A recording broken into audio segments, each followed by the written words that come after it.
కాంగ్రెస్ అధ్యక్షుడు సీఎం రేవంత్ రెడ్డి అధికారంలోకి వచ్చిన తర్వాత వ్యూహాత్మకంగా అడుగులు వేస్తున్నారు. ముఖ్యమంత్రిగా తన మార్క పాలన చూపించడంతో పాటు పార్టీలో ఎలాంటి చిన్న అలజడి కూడా రాకుండా జాగ్రత్తలు తీసుకుంటున్నారు.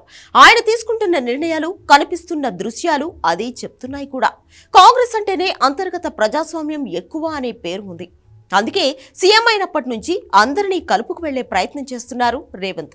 ఎవరిని నొప్పించకుండా అందరూ గ్రీన్ సిగ్నల్ ఇచ్చి నిర్ణయాలే తీసుకుంటున్నారు.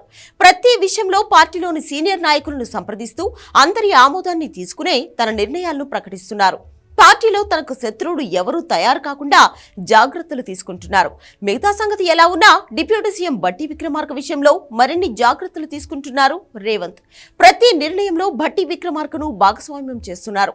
పార్టీ హైకమాండ్తో సంప్రదింపులు జరపాల్సి ఉన్నా, కీలక నిర్ణయాలు తీసుకోవాల్సి ఉన్నా భట్టిని వెంటేసుకుని వెళ్తున్నారు. ఆయనతో పాటు ఆయనను పక్కన ఉంచుకునే అన్ని నిర్ణయాలు తీసుకుంటున్నారు. ప్రగతి భవన్లో నివాసం ఉండేందుకు సీఎంగా రేవంత్ కు అవకాశం ఉన్నా దాన్ని భట్టి విక్రమార్కకే వదిలిపెట్టారు. కీలకమైన ఆర్థిక శాఖను కూడా ఆయనకే అప్పగించారు. నామినేటెడ్ పదవుల్లోనూ భట్టి విక్రమార్కతో చర్చించి పార్టీ పెద్దలతో చర్చలు జరపాలని రేవంత్ నిర్ణయించుకున్నారు. ఇక అటు ప్రధానిని రేవంత్ కలిసిన సమయంలోనూ భట్టి విక్రమార్క పక్కనే కనిపించారు.